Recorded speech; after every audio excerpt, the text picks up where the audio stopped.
que a gente pensa, primeiramente, quando a gente fala com leigos, como você disse, o pessoal imagina aquele barracão enorme com inúmeras matrizes, todo mundo nas gaiolas, super apertadas e etc. Acho que o primeiro ponto, isso ainda é uma realidade, né, em algumas granjas, mas a gente tem visto aí a legislação sendo modificada, as regulamentações sendo modificadas, a pressão dos consumidores, grandes empresas, e tudo isso vem sendo trabalhado para buscar melhores alternativas do ponto de vista do bem-estar animal e também para a gente manter produtividade, para a gente manter eficiência econômica, que no fim das contas a suinocultura é uma atividade de fins lucrativos.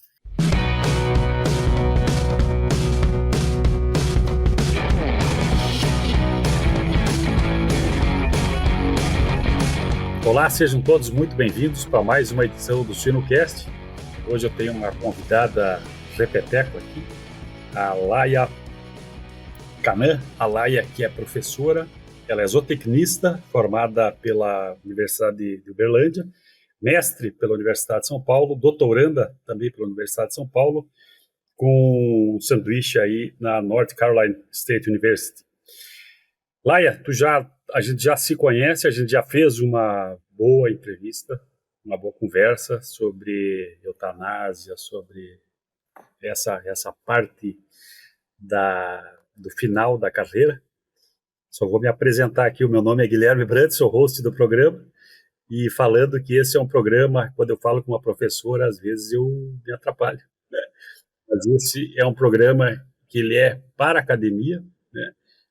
Sustentação para professores e para alunos, também para futuros alunos, né, quem está se decidindo aí na carreira, para os produtores, futuros produtores, e também eu sempre falo para os nossos não consumidores, e o nosso tema aqui, os nossos consumidores, especialmente os nossos não consumidores, o que a gente tem para falar de bem da nossa cadeia. Laia, voltando à apresentação, eu sempre falo que é uma apresentação um pouco mais fria, uma leitura de currículo. Nós já falamos aqui no outro tema sobre a eutanásia, que é o fim da vida, fim da carreira do animal, e hoje o tema é diferente. O tema é bem-estar animal e algumas relações com o bem-estar animal. E antes de a gente começar a falar, eu te peço de novo, para quem não escutou o nosso programa inicial, lá da eutanásia, que escute, mas que tu te apresente de uma forma, quem é a Laia, da onde veio, como que foi parar nesse mundo da suinocultura, para a gente começar a nossa conversa. E antes da nossa conversa específica, eu tenho uma pergunta para professores e universidade em geral, mas vai lá. Ok. Primeiramente, obrigada aí, Guilherme, pela introdução, obrigada pelo convite mais uma vez, né? Sempre um prazer estar aqui com vocês gravando esse podcast que chega para todo mundo, né? Como você bem falou, então a gente está aí tentando trazer uma informação mais simples, trazer a ciência de uma maneira mais palpável para que a gente possa aplicar o que a gente vem aprendendo aí ao longo dos anos a campo e fazer a diferença na cadeia produtiva mesmo, né? A Laia é mineira, é mãe de pet, tenho 2 cachorras, apaixonada pela suinocultura, entusiasta por animais de uma forma geral, sempre buscando aprender, ver o que tem de novo, sair aí um pouco pensar fora da caixa, para tentar buscar soluções que são palpáveis para a gente estar mais próximo dos produtores mesmo e tentar sanar essas dores, né? Então, ao longo da minha carreira aí, eu venho trabalhando com suínos um pouco mais de 6 anos, então, final da graduação, lá em Uberlândia, em Minas Gerais, depois transicionei para Pirassununga, comecei meu mestrado na USP com o professor César Garbosa, terminando o doutorado agora, fazendo meu último ano aqui na North Carolina State University, trabalhando mais com o bem-estar animal, focado aí bastante em fêmeas, em controle de dor, em questão de claudicação. Então, a gente vem tentando solucionar alguns problemas aí que a gente vê na cadeia produtiva. E acho que é sempre esse o foco, né? Como que a gente pode melhorar a vida dos animais, das pessoas que estão envolvidas no sistema de produção, como que a gente, enquanto academia, pode tentar ser mais motivacional, trazer as pessoas mais para perto, para buscar informação e ter uma comunicação mais clara, né, para passar isso adiante. Então, acho que o foco principal aí, hoje, é esse. Tá legal. Empresa global de nutrição animal, a Altec oferece soluções para enfrentar os principais desafios da suinocultura. Junte-se a nós para maximizar a qualidade de casco das matrizes, a imunidade das leitegadas e a rentabilidade na terminação. Com a Altec, você não precisa escolher entre desempenho, bem-estar e sustentabilidade. A pergunta, então vamos lá, seja bem-vindo. A pergunta que eu ia te fazer antes do programa, alguns dias aí, ao mês passado, a gente fechou o nosso programa de número 300 e a gente tem tido algum feedback, tanto geral, né? E se isso tem sido usado, né, nas discussões, tem um comentário para nos dizer a respeito aí de temas gerais, que são temas bastante gerais, né?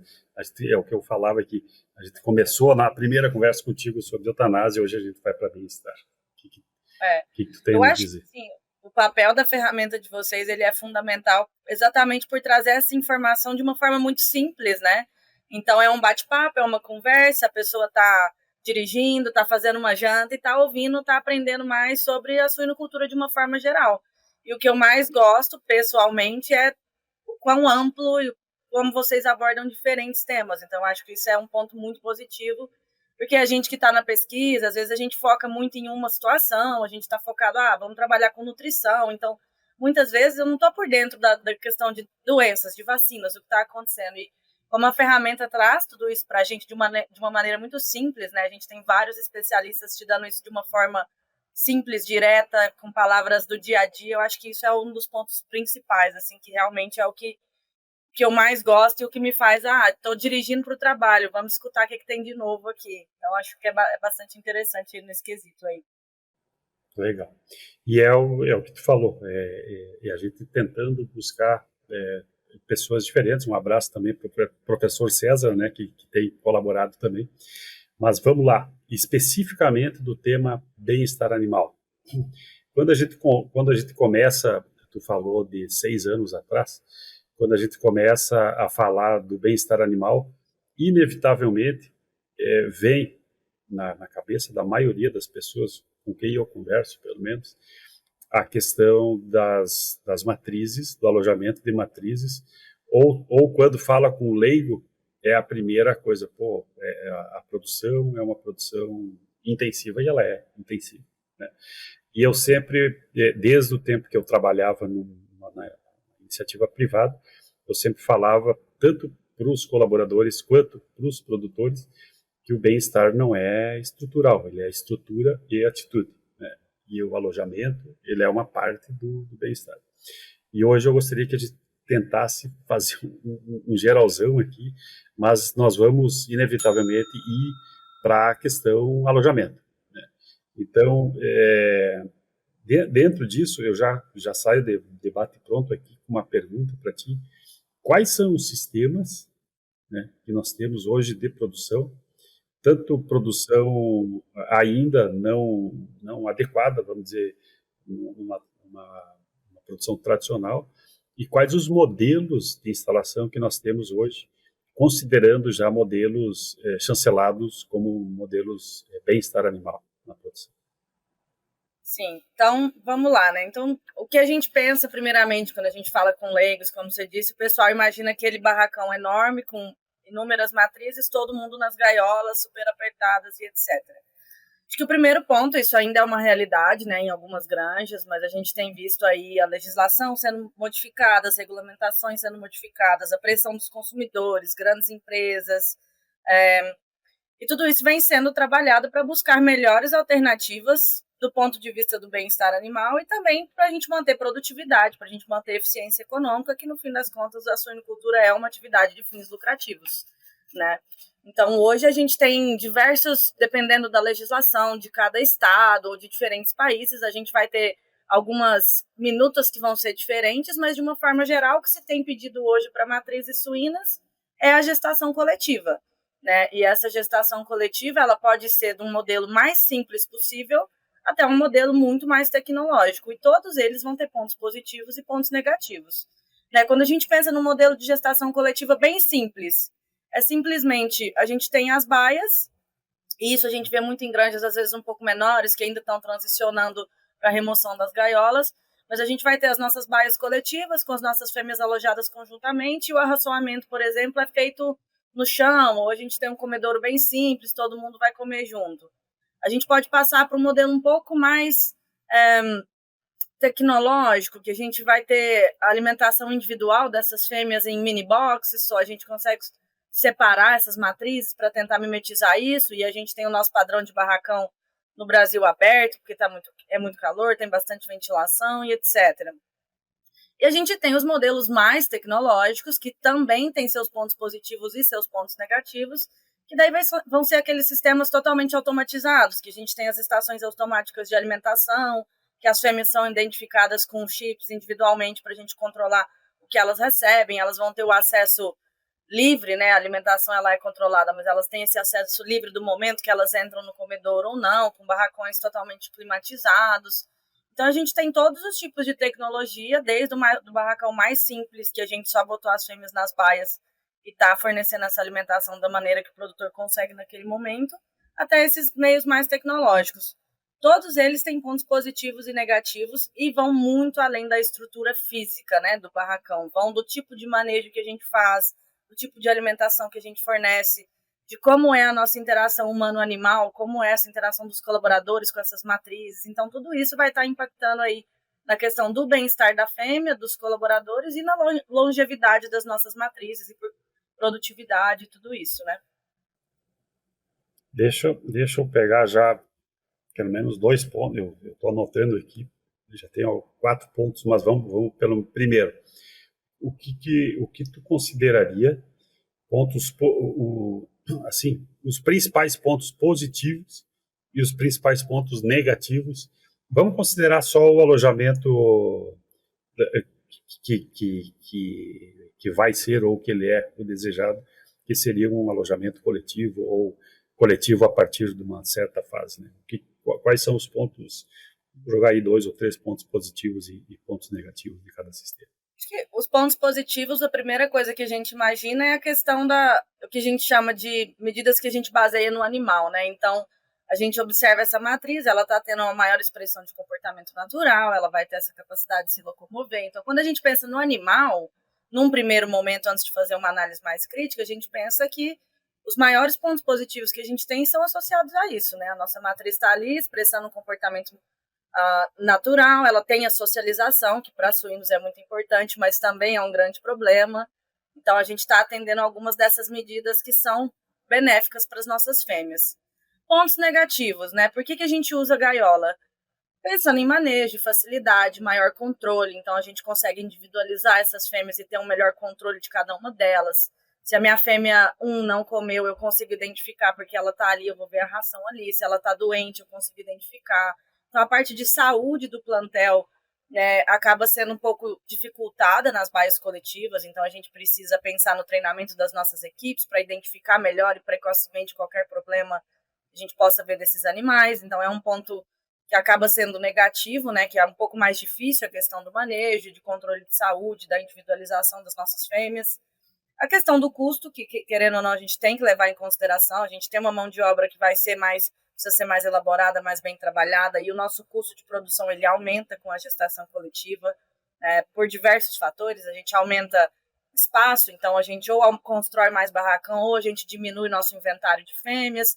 Então a gente tem aí alguns problemas negativos relacionados à produtividade, a indicadores zootécnicos mesmo, que vários estudos vêm mostrando uma queda em vários indicadores por estresse social que leva a estresse fisiológico, e aí a gente tem perdas reprodutivas, remoção precoce de fêmeas por lesões, brigas, claudicação principalmente. Então, tudo isso vem vindo aí como prós e contras.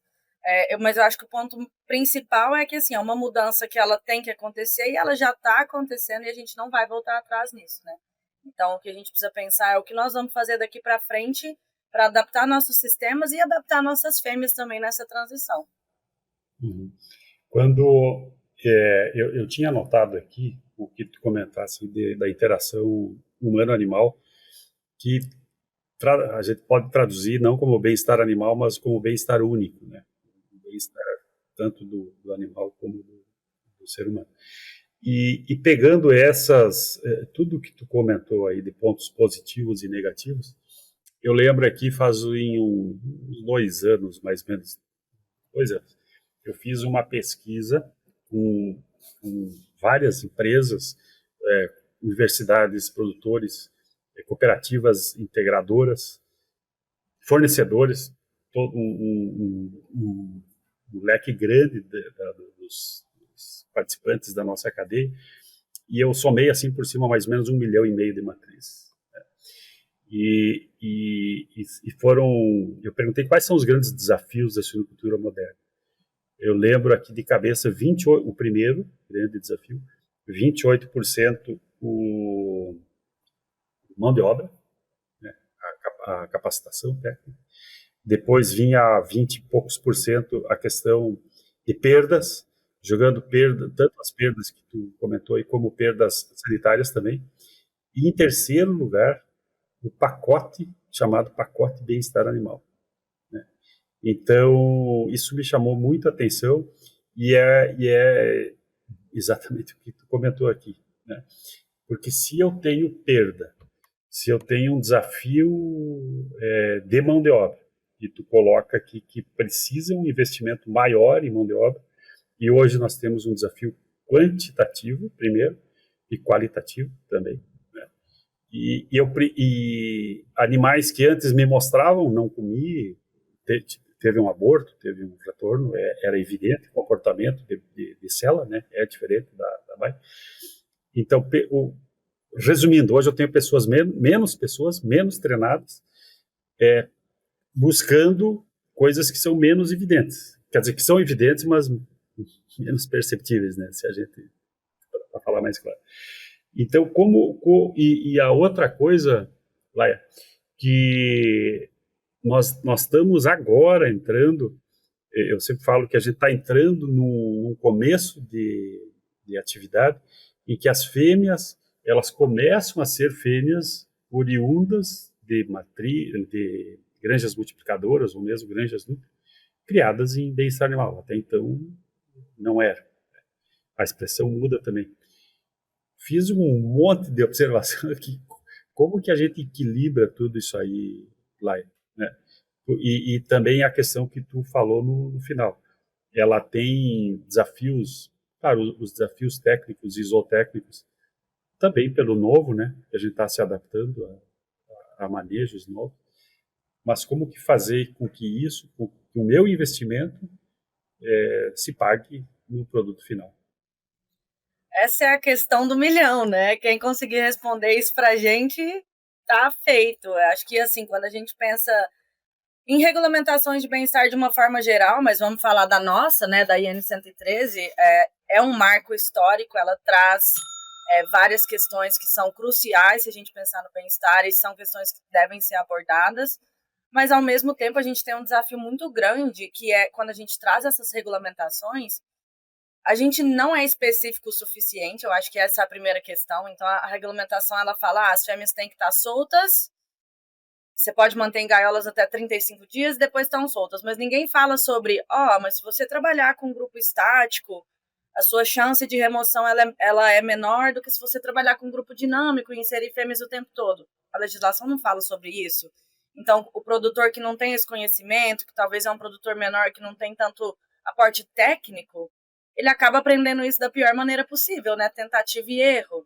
Então, a legislação, ela fala sobre espaço, requerimento mínimo de espaço, mas ela não fala, que é o que a pesquisa mostra, que quando a gente reduz o espaço por porca, a gente também aumenta a remoção.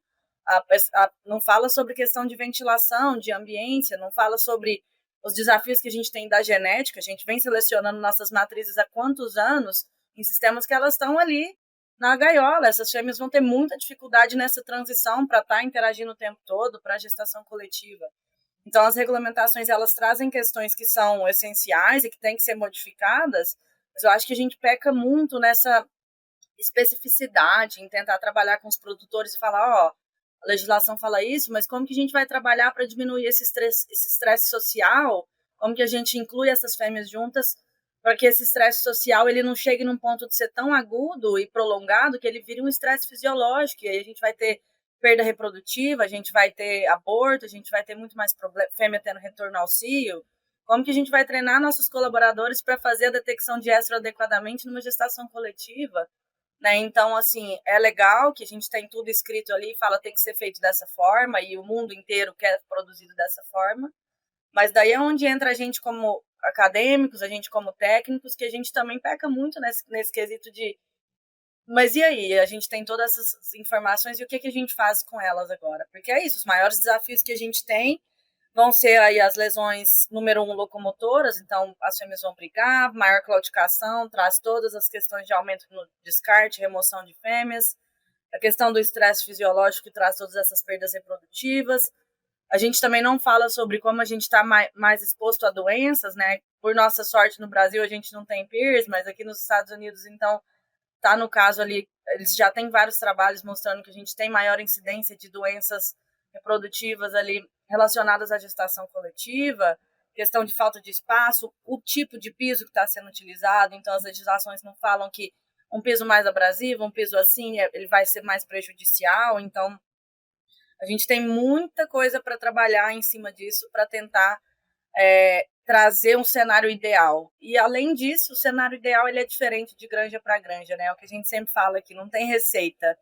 Então, vai depender do manejo que eu tenho, do funcionário que eu tenho, como eu treino esses funcionários, como eu também valorizo esses funcionários, que a gente sabe que o turnover na suinocultura é gigantesco, mas o que a gente está fazendo, a gente, os produtores, as empresas estão fazendo de diferente para tentar manter essas pessoas. Então, quando a gente fala do bem-estar das fêmeas, a gente também tem que pensar o que eu estou fazendo para o meu colaborador para eu segurar ele aqui nesse serviço que ele está aqui 8 horas por dia, com esse cheiro maravilhoso, longe da família, vindo para a fazenda todo dia. Então, o que a gente está fazendo pelas pessoas também? Então, acho que os desafios são muito maiores do que simplesmente tira todo mundo da gaiola e coloca aqui na paia e está todo mundo feliz. Né? Não é bem assim. Tu fez alguns estudos comparando a questão financeira, né, das instalações. Quais são as grandes conclusões? Acho que o ponto-chave, né, primeiro o estrutural, ele vai ter um custo muito grande, porque é o que a gente disse, ou você aumenta o número de barracões e mantém o seu inventário de porcas, ou você diminui o inventário para caber naquele mesmo espaço. Então, a gente tem um maior custo com custo fixo de alojamento por cabeça, né, por matriz que a gente tem, e a gente tem alguns estudos mostrando para a gente todas essas questões das perdas reprodutivas, que vai ser o segundo item de maior impacto. Então, a gente está produzindo menos leitão por metro quadrado. E, além disso, a gente tem as remoções, a questão das doenças. A gente tem alguns trabalhos que mostram maior uso de medicações em fêmeas que estão em gestação coletiva. E aí, dentro dos sistemas também, a gente vê diferenças entre uma gestação coletiva tradicional, que a gente pode manter as fêmeas na gaiola nos primeiros 30 dias pós-inseminação, em comparação com sistemas de cobre e solta, que você não mantém elas nunca, então o custo é ainda maior num sistema cobre e solta. Então a gente tem achado, o que parece que é muito óbvio, né? Todo mundo sabe que o custo vai ser maior, mas a gente está agora na fase de identificar quais são os pontos mais críticos, né, que causam esse maior custo. E, para além do custo fixo, do inventário mesmo e da questão de espaço, são as perdas reprodutivas. Então, a mortalidade das fêmeas, a maior medicação, então a gente tem um maior custo com sanidade de uma forma geral e tratamento de matriz, e a questão da remoção das fêmeas. Então, a nossa taxa de reposição ela está indo muito para cima em função disso. Mas a gente também vê alguns outros trabalhos que estão sendo feitos que, ao decorrer do tempo, que essas fêmeas vão passando, tendo mais chance de permanecer nesse sistema, elas também vão se adaptando. E aí essas questões todas diminuem e aí a gente consegue ir equilibrando um pouco mais a questão do nosso custo. Mas eu acho que um ponto principal é a questão da valorização do mercado mesmo, né? Eu acho que o Brasil a gente já tem alguns sistemas de certificação, e isso ajuda muito, mas a gente vê em outros países uma questão da certificação sendo muito mais eficiente no sentido de quem o consumidor tem pedido por essas mudanças e a gente quer que todas essas mudanças aconteçam, mas alguém tem que ajudar a pagar a conta também, né? Então, subsídio do governo para auxiliar, a questão das certificações, e aí a gente tem uma carne suína certificada de animal criado em bem-estar animal, e daí ele vai ser um pouco mais oneroso para o consumidor, o que tem todas as questões complexas relacionadas, mas alguém também precisa ajudar a pagar essa conta, né? Porque a gente está na transição e a gente sabe dos impactos financeiros que essa mudança tem no sistema, de uma forma geral. Sim. Deixa eu te perguntar. A questão, adaptações de granjas, né? A gente vê redução de plantel é muito difícil a pessoa investir para reduzir o plantel, né? Normalmente, o que se vê, o que eu tenho visto, é, a grosso modo, pegar o tamanho da granja, que é considerado as 4 ou 5 semanas, e fazer atingir meta de plantel para aquilo que seria um aumento muito maior do plantel, né, dentro do sistema de produção. Aí se aumenta a produção, o número de fêmeas e dentro de uma granja que já tem produção do pessoal que tem experiência, assim, com perdas relativamente pequenas, né, do pessoal. Tem a perda do momento das obras ou das adaptações, né. Mas há poucos meses aí eu entrevistei também, fiz entrevistas a respeito das certificações, né? E aí tu tocou num ponto de valorização. Aqui no Brasil ainda não tem a valorização por produto, a grosso. Vamos falar bem diretamente, né? Nós podemos ter certificações, mas ainda não tem valorização econômica. Quando a gente vê em algum, por exemplo, a Europa, que são os precursores aí, né? A gente tem frutas na Europa com selo diferente, produzida em A ou B, e existe um consumo diferente. E nas crises a gente vê o quanto isso se é valorizado, né? Quando que tu vê que isso vai ser valorizado no Brasil? Eu sei que tu não está no Brasil, né? Mas ou como que tu tem visto isso nos Estados Unidos e como que tu vê isso para o Brasil? Eu não acho, eu acho que é muito cultural, né? Para a gente no Brasil ainda a gente não valoriza essa questão. As pessoas muitas vezes, quando a gente faz todas essas entrevistas de mercado, a gente vê o pessoal falando: eu pagaria mais por um produto com certificação de bem-estar animal, eu pagaria mais por um produto com certificação de sustentabilidade. Mas na prática, né? Vamos falar aí de um mercado que já tem trabalhado com isso há bastante tempo, que é a questão dos ovos. Então a gente tem ovo free cage, ovos de galinha criada solta e etc. E em momentos de crise, ninguém está pensando nisso. A pessoa, infelizmente, pelo cenário econômico, cultural, vai lá e vai comprar o mais barato, sem se preocupar com mais nada. Então, no plano das ideias, nas pesquisas, a gente vê que todo mundo está disposto a pagar mais, todo mundo está disposto a fazer isso. Mas a hora que a gente coloca esse produto na gôndola, ele nem sempre ele vai ser o primeiro a ser escolhido, né? Então, ele passa a ser uma commodity de luxo. Então, quando a gente está na condição econômica favorável e a gente tem condição de comprar esse produto, por que não? Mas é um luxo, então isso eu acho que é a parte mais complicada, porque daí o problema é muito mais enraizado. O que a gente tem visto aqui é que, na verdade, as grandes companhias não estão tendo mais opção de não ter a certificação, né? Porque os grandes mercados, hoje a gente abre o site aí de principais mercados aqui, e eles todos têm, dentre as políticas da empresa, a gente trabalha apenas com empresas que têm protocolos de bem-estar animal, que estão trabalhando por uma produção mais sustentável e melhor para as pessoas e para os animais. Então, passou a ser uma obrigação. Então, várias empresas chegaram no momento de que ou a gente tem uma auditoria e uma pessoa que vem aqui de terceira parte certificar nosso produto e garantir que a gente está produzindo com bem-estar e seguindo essas características, ou a gente não tem para quem vender nosso produto. Então tá vindo meio que de cima para baixo. Então os consumidores estão cobrando dos mercados e os mercados estão: eu não pego mais seu produto, as grandes cadeias, se você não produzir com essa.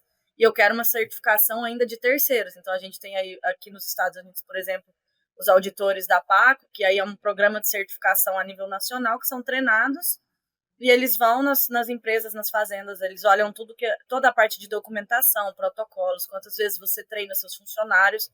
Eles olham, obviamente, a parte principal das auditorias, ela está sempre relacionada às medidas que a gente olha em relação aos animais, né? Então, questão de saúde, se a eutanásia é realizada da maneira adequada, questão de enriquecimento ambiental, que você promove ou não para esses animais. E é essa questão. Então, o custo ele tem aumentado e ele vai continuar aumentando, mas o que o pessoal tem visto realmente é que depois de um tempo isso se estabiliza, porque todo mundo aprende como o sistema funciona e o custo tem subido para o consumidor também, né? Então deixou de ser uma opção. Então, basicamente, se você vai numa cadeia específica, você não tem mais produto que não é certificado. Acho que para o Brasil a gente ainda tem um caminho muito longo para chegar num cenário como esse, especialmente porque a gente está caminhando para dar início a certificações agora, né? Mas a gente não tem uma ferramenta específica que fala, essa aqui é o padrão de ouro para certificação para o Brasil.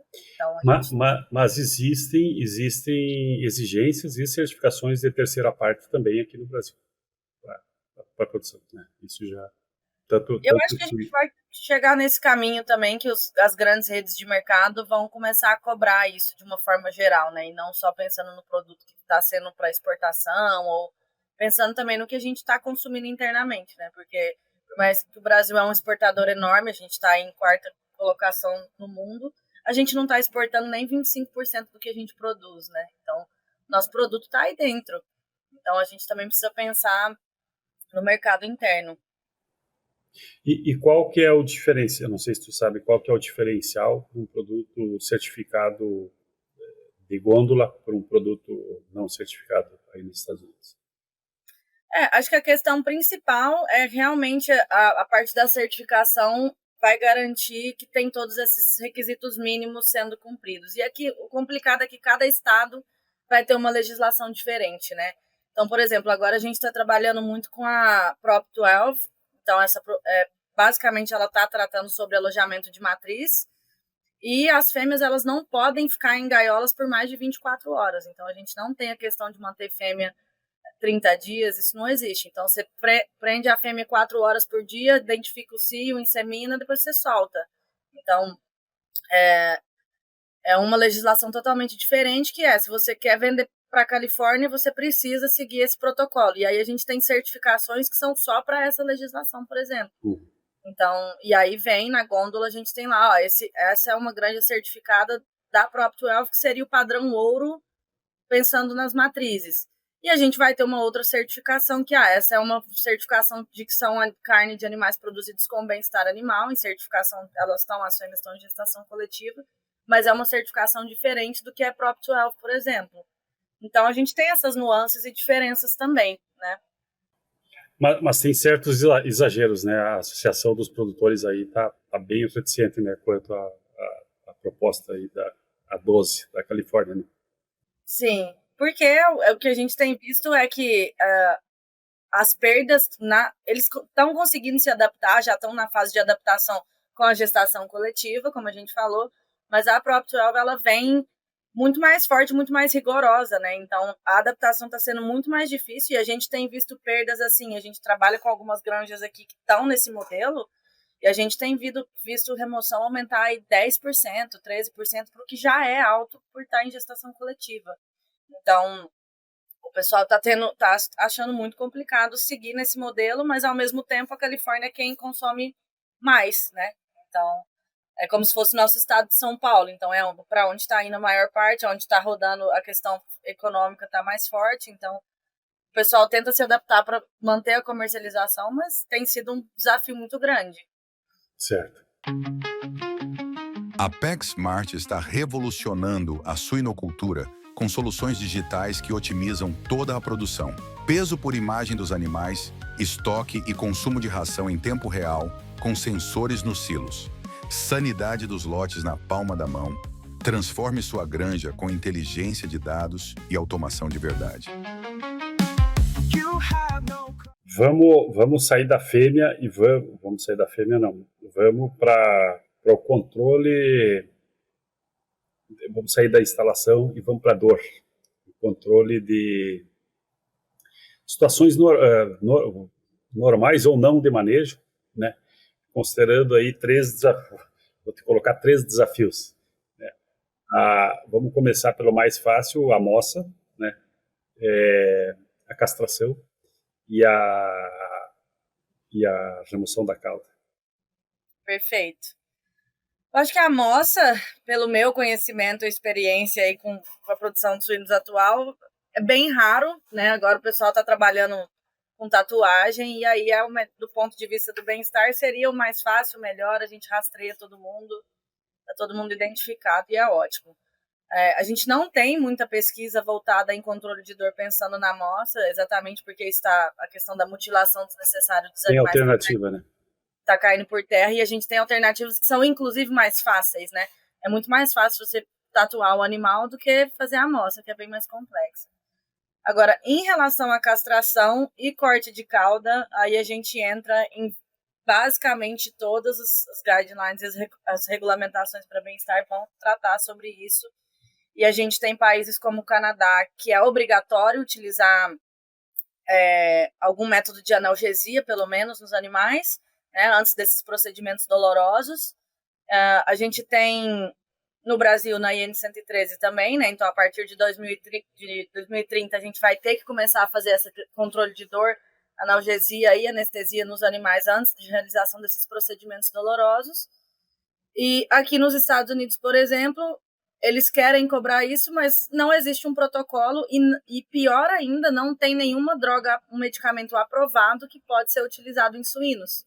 Então, a gente entra de novo no dilema, né, que as regulamentações, elas cobram isso e elas pedem, e é importante fazer o controle da dor nos animais, mas é muito difícil você fazer isso quando você não tem nenhum medicamento que é aprovado para uso em suínos. No Brasil a gente tem, então a gente ainda não tem hoje um protocolo estabelecido que a gente sabe que funciona muito bem e que controla a dor desses animais, mas a gente tem medicamentos disponíveis que podem ser utilizados. Aqui nem isso. Então, ainda mais complicado. E um ponto muito positivo, né, do Brasil é a questão da imunocastração, que a gente usa bastante a imunocastração, então fica mais fácil do pessoal ir se adequando e tentando trabalhar na remoção desses quesitos e tentar trabalhar com manejos para não precisar fazer o corte de cauda também, né? Mas aqui a gente tem esse desafio muito grande e a gente especificamente tem trabalhado bastante com o governo na questão de tentar buscar uma validação, primeiro, como que a gente identifica a dor nesses animais, para a gente saber o quão doloroso é o procedimento, para saber qual que é o momento que essa droga precisa estar ativa, como que a gente avalia isso, acho que é um ponto importante também, né? E qual seria um protocolo ideal, qual medicamento funciona, porque a gente está falando de uma questão muito sensível e a gente não sabe, né? Então, muita pesquisa tem sido feita, e a gente tem visto resultados, ainda estamos trabalhando nos dados, mas a gente tem visto resultados muito interessantes, mostrando para a gente que a castração é um momento de dor aguda, então a gente vai ter ali um pico de aumento de cortisol 1 hora depois da castração, e a gente vê que com 3 horas isso começa a cair, então a gente já começa a entender, então quanto que a gente precisa trabalhar com esse medicamento de ação rápida, e a gente tem observado que o corte de cauda, como a gente sempre pensou que seria talvez mais doloroso que a castração por todas as estruturas que a gente tem, né, na cauda, a gente tem observado alguns dados que mostram pra gente que a gente não vê diferença nenhuma no nível de cortisol basal e no momento que a gente faz o corte de cauda. Então a gente precisa entender se essa dor relacionada ao corte de cauda é diferente da dor da castração no quesito de que a gente sabe que a castração é uma dor aguda, mas e a cauda, ela é aguda ou ela vai vir posteriormente? Então, como que a gente faz um protocolo de medicação que vai funcionar para todo mundo? Então, a gente tem grandes desafios aí em relação a isso. Temos 5 anos ainda para buscar essa busca que essa é uma busca que está um pouco mais difícil, né? Essa é um pouco mais complicada. Sim. Tá bom? Temas delicados, temas que a gente está construindo, está trocando o pneu enquanto está andando, né? Sim. Especificamente nas adaptações aí do bem-estar, nas adaptações estruturais e nas adaptações também de manejo, né? Mas é o nosso grande desafio da suinocultura sempre. E, aliado a isso, né, o nosso aumento da fertilidade, o nosso aumento de produtividade, que ele vem vindo, né? Claro, tem alguns desafios aí no meio dessas adaptações, mas nós vamos estar sempre lidando com mais animais, né? Sempre. E esse é o desafio e as questões básicas que a gente não pode deixar de lado, como as questões de ambiência, de densidade, né? E uma coisa que eu gostaria de falar quando eu te perguntei lá das diferenças de baias, de estruturas de alojamento, a gente já vê hoje em granjas modernas, né, construídas com um sistema de baias que permite a locação de baias, já com um número de box esperando para fêmeas que eventualmente vão ficar para trás. É o que tu comentou aí da questão do estático e do dinâmico, mas fazendo um estático com a opção do resgate aí de alguma fêmea que eventualmente não socializa ou que esteja sofrendo dentro da própria baia, que ela fique na baia, mas no seu box, né? São alternativas, né, para esse modelo. Alguns sistemas híbridos adaptáveis, por isso que a gente fala, né, que vai depender muito de granja para granja. Hoje também já vi bastante granja com esse sistema, então a gente tem o resgate, que a gente tem até gaiolas dentro das baias para algum caso de alguma fêmea que precisa ser tratada e etc. Então, assim, a gente tem alternativas disponíveis para tentar ajudar a gente nessa transição e para que a gente consiga, de fato, garantir o bem-estar dessas fêmeas, né? Porque vai para muito além de estar solta e todo mundo caminhando feliz. Então, a gente tem muitos desafios aí, mas também tem muita solução e, para mim, um ponto-chave que faz o Brasil ser essa potência que é que a gente é criativo, né? Então, a gente vai pensar fora da caixa e a gente vai buscar soluções que funcionam para o nosso sistema, que é muito diferente de outros sistemas. A gente tem pontos muito positivos da nossa produção, que é a questão da nossa biosseguridade, da saúde dos nossos plantéis. Então, assim, a gente está à frente de muito sistema que a gente acha que é muito avançado e, na verdade, a gente tem tudo que é preciso, né? Mas, para além disso, a criatividade do brasileiro, que é o que a gente tem de melhor. Então, assim, acho que se a solução vem de algum lugar, vai vir do nosso país, das nossas pesquisas, da criatividade do nosso povo mesmo, assim, acho que e do cuidado, né? A gente vê, é bonito de visitar uma granja no Brasil e ver o cuidado que o funcionário tem com essas fêmeas, do zelo diário que eles têm. Então, assim, a gente tem esse negócio da paixão mesmo pelos animais. Então, isso é o maior, acho que é a maior motivação para todo mundo que está aí, tanto na indústria, quanto na academia, quanto o pessoal que está no dia a dia ali dentro da granja mesmo. Sim. Legal. Bom falar contigo de novo, Laia. E estamos encerrando aqui. Agora uma pergunta mais leve aqui. O que tem para nos indicar aí de literatura, de alguma coisa que possa nos estimular no momento de parada, no momento de ócio criativo? A gente tá vendo sair muito dado legal aí, e inclusive vocês fiquem de olho que já sai esses dados de castração também, de medicamento, a gente está trabalhando, mas tem uns trabalhos muito legais fazendo aí análises de 10 anos de várias granjas, vendo essa evolução dos plantéis, identificando esses pontos principais que a gente precisa trabalhar e observar nas matrizes, entendendo um pouco mais sobre as questões dos manejos e como que isso vai impactando a longevidade das nossas fêmeas. Então, tem muita literatura hoje legal disponível já, trabalhando nessa questão do bem-estar das fêmeas nessa transição. E aí eu posso enviar para vocês o material para a gente pôr na divulgação aí, que tem bastante dado legal disponível já. Tá legal. Se tu puder enviar para a produção, o pessoal coloca aí junto com a liberação dessa nossa conversa. Perfeito. E tu fez um comentário que o brasileiro é criativo e esse capricho dentro das granjas.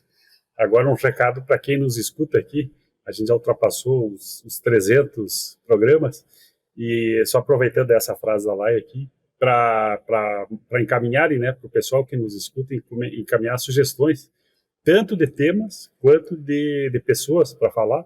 A gente começou o programa falando de um programa variado, né? Então, se quem nos escuta tem sugestões, manda um e-mail aí para o hello@wisenetics.com.br, que o pessoal vai entrar em contato. Laia, te agradeço aí pela tua atenção e te deixo para um comentário final.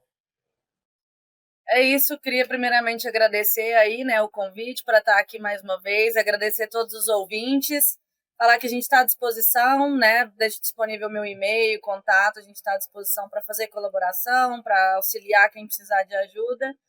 E, de uma forma geral, acho que a mensagem final é que o bem-estar, ele é um avanço que já está acontecendo, é muito estruturado, é uma ciência, a gente tem como medir, a gente tem como trabalhar em cima disso. E que a parte positiva é que tem muitos desafios pela frente, que significa que a gente tem muita coisa para trabalhar, né? Então, para que todo mundo continue animado, buscando aí sempre estar melhorando o sistema, a gente vai passar por essa transição, a gente vai se adaptar e aí novos desafios vão vir e a gente vai... É uma melhoria contínua, né? Então, sem perder o foco, sem perder o ânimo e pensando sempre em primeiro lugar aí nos nossos animais e como que a gente pode melhorar a vida dos suínos de uma forma geral e das pessoas que estão envolvidas também. Então, a gente continuar animado e ficar feliz que a gente tem muito o que melhorar e que tem muita coisa boa também sendo feita, né? A gente não pode esquecer e olhar só para os desafios, mas também tem que lembrar de tudo que a gente, enquanto cadeia produtiva, vem conquistando ao decorrer dos anos, né? Então, acho que essa é a mensagem final. A gente está fazendo muita coisa certa, tem muita coisa para melhorar e ainda bem. Significa que a gente está sempre buscando o aprimoramento, aí, a evolução, né? Legal. Muito obrigado, Laia. Muito obrigado pela tua contribuição. Continua pesquisando aí que a gente vai continuar em contato. Um grande abraço e a gente se vê aí no nosso mundo da suinocultura. Obrigado. Um abraço. Tchau, tchau, pessoal. Tchau.